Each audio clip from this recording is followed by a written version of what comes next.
एक 25 वर्षाचा रिक्षा चालवणारा सत्येंद्र नावाचा व्यक्ती, जो की रिक्षा चालवायचा दिवसभर आणि आपल्या घराचा उदरनिर्वाह करायचा. रिक्षा चालवत असतानाच याची एका महिलेसोबत ओळख होते.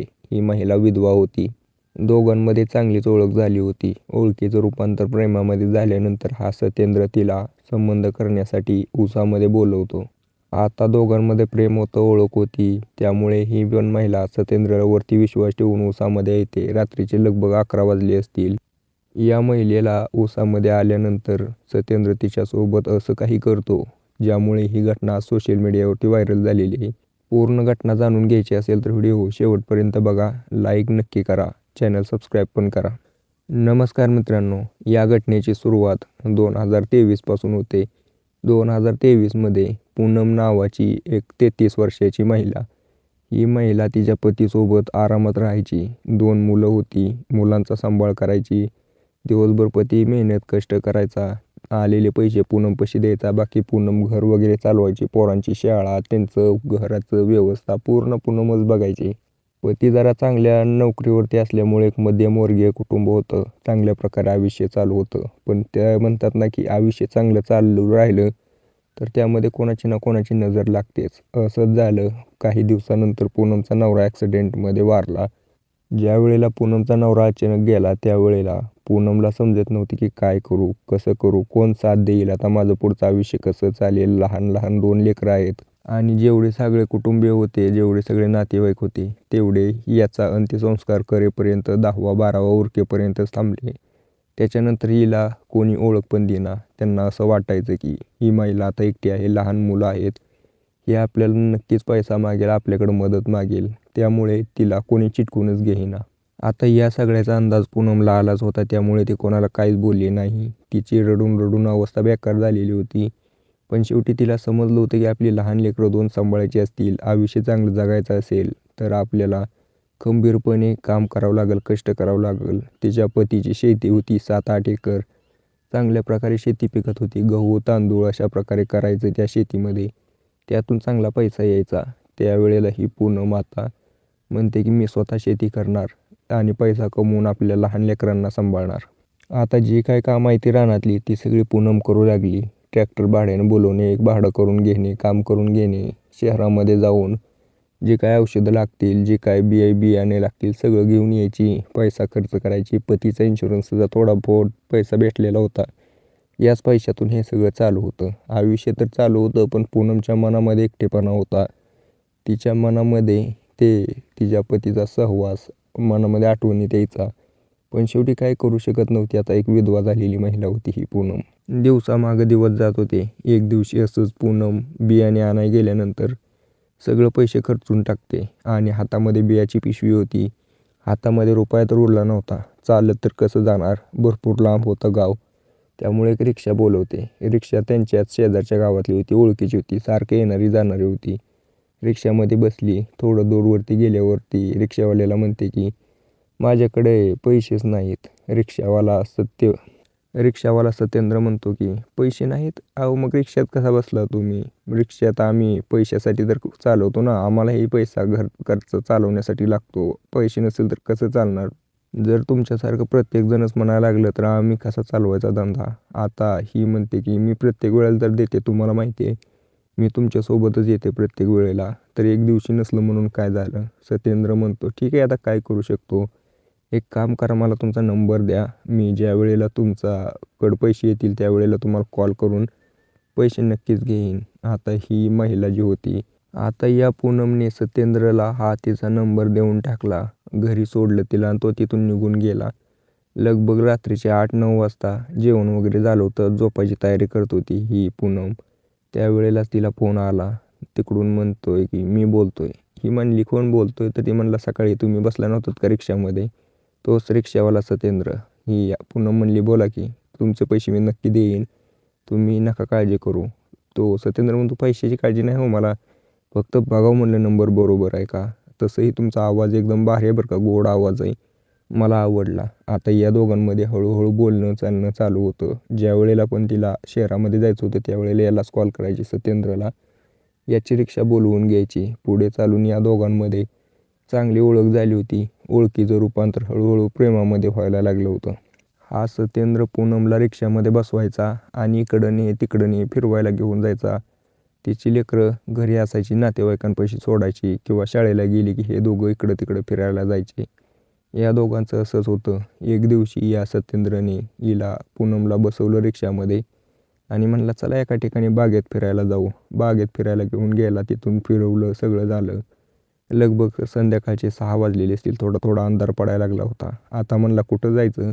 या सत्येंद्रनं डायरेक्ट रिक्षा ओयो रूमकडे फिरवली. आता या पूनमला समजेना की ओयो रूमकडे कशाला आलाय.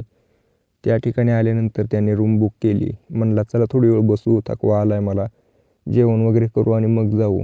पूनम म्हणली ठीक आहे. आता एवढ्या दिवसाची ओळख होती. त्या ठिकाणी ती होकार देते. दोघं रूममध्ये जाऊन बसतात. सत्येंद्र जेवण मागवतो, जेवण करते दोघं. पण आता इथून पुढे या दोघांची नियत फिसलायला लागते. 1 वर्षापासून या पूनमची चिमणी उपाशी होती. तिने एक पण दाणा चुकला नव्हता. त्याचीच आता ती कसर काढणार होती. पूनमची चिमणी वळवळ करायला लागल्यानंतर या सत्येंद्रचा पोपट पण आता वळवळ करायला लागला होता. दोघांनी एकमेकाला त्यांचा सहवास दिला आणि पूनमच्या चिमणीने 1 वर्षानंतर एवढे दाणे चुकले होते की आता तिची मनशांती झाली होती. इकडे या सत्येंद्रचा पोपट बोलून बोलून थकला होता. त्यामुळे या दोघांनी आता तिथून जायचा निर्णय घेतला. रात्रीचे लगभग 10 वाजता पूनम तिच्या घरी पोहोचली. सत्येंद्र तिला सोडून निघून गेला. आता मोहल्ल्यातील लोक यांच्याकडे लक्ष देत असायची. पण गावामध्ये चर्चा चालू झाली की नेमकं कोण आहे. ही पूनम म्हणायची की माझा मानलेला भाऊ आहे, मावस भाऊ आहे. तुम्ही तर मदत करत नाहीत आणि हा मदत करायला येतोय तर तुम्ही काही पण बोलताय. आता या सगळ्या नातेवाईकांना, गावकऱ्यांना, शेजाऱ्यांना हिने एका झटक्यातच गप्प केलं. त्यांची दुखतीनेच दाबली होती. त्या लोकांनी यांचा विषय सोडून दिला. चालतंय तर चालू द्या म्हणून हे दोघं आता बिनधास्तपणे त्यांचं जे काम करायचे. इकडं फिरायचा, तिकडं फिरायचा. कधी उसात घेऊन जायचा हा सत्येंद्र, कधी पूनमला उसात घेऊन जायचा, कधी कोणाच्या मक्याच्या रानात, तर कधी हॉटेलवरती.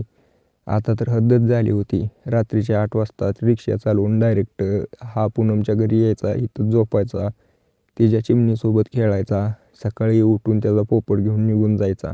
आता नातेवाईक तर चर्चा करायचे पण काय बोलू शकत नव्हते. त्यांनी तिचा विषय सोडून दिलेला होता. 14 जुलै 2025चा तो दिवस होता. आता या दिवशी पूनमने तिची पोरं शाळेला पाठवली होती. पूनमला या सत्येंद्रचा फोन येतो की तू कुठं आहे. ती म्हणली घरी आहे. तो म्हणला की चल एका ठिकाणी जाऊन येऊ, दर्शन करून येऊ कुठंतरी. रिक्षा घेऊन येतो, रिक्षामध्ये बसवतो. पूनम बसते, गप्पा मारून दोघं लांब जातात. ज्या वेळेला रिक्षामध्ये बसली, दर्शन केलं, परत संध्याकाळची वेळ होती रिटर्न यायची. हा सत्येंद्र म्हणतो की एक काम कर ना, तू कधी बिअर पिली का. ती म्हणली नाही. चला आज तुला मी बिअर टेस्ट करून देतो. आता हे दोघं बसले, जेवण केलं, चांगली रगडा मारला जेवणावरती, एक एक बिअरची बॉटल मारली, संबंध बनवले बेधुंदपणे आणि हिला तिच्या घरापासून 2 किलोमीटर अंतरावरती सोडलं आणि म्हणलं जा इथून चालत. दुसरीकडे हा सत्येंद्र त्याच्या घरी निघाला. सत्येंद्र तर पोहोचला पण ही जी पूनम होती अजिबात घरी पोहोचली नाही. तिची लेकरं शाळेतून आलेली होती, नातेवाईकांपाशी बसली होती. आई आली नाही अजून, 12 वाजले तरी संध्याकाळच्या. रडत होती. त्या नातेवाईकांनी त्यांना जेवण दिलं. दुसऱ्या दिवशी उठून बघितलं तर अजूनपर्यंत आली नाही. रडत पोरं रडायला लागली. जेवण वगैरे दिलं, दुसरा दिवस जाऊ दिला. तिसऱ्या दिवशी बघितलं तर अजून आली नाही. नातेवाईकांनी पोलिसांमध्ये कंप्लेंट केली. गायब झाली, अशी गायब राहायची पण घरी यायची असं सांगितलं होतं पोलिसांना. आता पोलिसांनी नेमकी चौकशी चालू केली. पोलिसांना पण काहीच अंदाज लागेना कुठं गेली, काय गेली. 8 दिवस गेले, 10 दिवस गेले. 10 दिवसानंतर त्यांच्या गावाच्या शेजारी एक घनदाट जंगल होतं. या जंगलामध्ये गाई, शेळं, मेंढरं चरवण्यासाठी इथली 5-6 पोरं गेली होती त्या गावातली. जंगलात दाट आतमध्ये गेल्यानंतर त्यांनी बघितलं या पोरांना त्या झाडावरती भिरभिरणाऱ्या माश्या वाटल्या. त्यांना वाटलं मोहोळ आहे म्हणून ती मोहोळ झाडा गेली तर नव्हती. त्या ठिकाणी एका महिलेची बॉडी लटकलेली होती आणि त्याच्यावरती माश्या फिरत होत्या. आता एवढी सगळी पोरं असून सुद्धा ती शरीराची अवस्था बघून त्या ठिकाणाहून ओरडत ओरडत जंगलाच्या बाहेर आले. पोलिसांना फोन केला, पोलीस आले. त्यावेळेला पोलिसांनी बघितलं, खाली उतरवलं. बॉडी तर पूर्णपणे सडली होती पण तिच्या त्या शरीरावरनं असं ओळखू येत होतं की ही पूनमच असेल. गावकऱ्यांनी ओळखलं पूनमच असेल. तर आता नेमकं झालं काय हिला. पूनम तर सापडली होती, पण नको त्या अवस्थेत सापडली होती. आता हिच्यावरून कसं समजायचं की कोण होतं, काय होतं? इकडे तिची पोरं रडत होती, अनाथ पडली होती. नातेवाईकांनी पोलिसांवरती जोर दिला होता, कोण आहे पकडा. पोलिसांनी चौकशी चालू केली, याची ओळख कोणासोबत किंवा कोणी मित्र वगैरे, मैत्री, पती. नातेवाईकांनी सांगितले पती तर जाऊन भरपूर दिवस झाले, पण हिच्यापाशी एक हिचा मानलेला भाऊ किंवा मावस भाऊ येतोय, त्याच्यावरती आम्हाला थोडी शंका आहे. सत्येंद्र नावाचा हा व्यक्ती इथंच शहरातून गावापर्यंत रिक्षा चालवतो. आता पोलिसांनी सत्येंद्रला पकडलं, म्हणला की मला का पकडलंय? त्यावेळेला त्याला बसवलं, विचारलं, आणि तू घेऊन गेला होता ना हिला, काय झालं? तो म्हणला मी तर त्या रात्री सोडलं, परत ती काय घरी गेली, मी तिकडे गेलो, माझी आणि तिचं काही कॉन्टॅक्टच नाही. पोलीस म्हणले कॉन्टॅक्ट कसं होणार? तूच हिला मारलंय. तो म्हणला मी नाही मारलं, माझा काही संबंधच नाही. ज्यावेळेला सत्येंद्र असं बोलायला लागला, त्याच्या बोलण्यामध्ये तफावत दिसल्यामुळे पोलिसांनी त्याच्यावरती एकदम लाठीची ताकद दाखवली. त्यावेळेला तो पोपटासारखा बोलायला लागला आणि त्याने पूर्ण गोष्ट सांगितली. कसं काय ही जी महिला होती पूनम, त्याच्या मागं लागली होती लग्न कर म्हणून. दोघांमध्ये ठरलं तर होतं पहिल्यांदा संबंध बनवताना लग्न करायचं, पण सत्येंद्र म्हणला 35 वर्षाची बाय, 2 लेकरांची, मी हिच्यासोबत थोडी करणार आहे, एखादी जवान पोरीसोबत करणार, आणि या ऐकती लेकरांची जबाबदारी कोण घेणार? त्यामुळे आमच्या दोघांमध्ये भांडण वाढत गेलं. त्याच रागातून मी हिला संपवलं. आता या गोष्टीचा पूर्ण छडा तर लागला होता.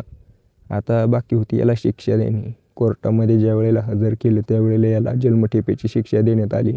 आता हे सगळं तर झालं, पूनम गेली, याला जन्मठेपेची शिक्षा झाली, पण हिची राहिलेली 2 पोरं, यांचं काय?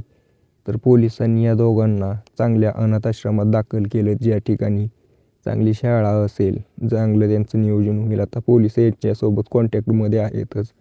पुढे चालून हे मोठे होतील, काय होईल ते होईल, पण यांच्या डोक्यावरून आईचं छत्र गेलं, बापाचं छत्र गेलं.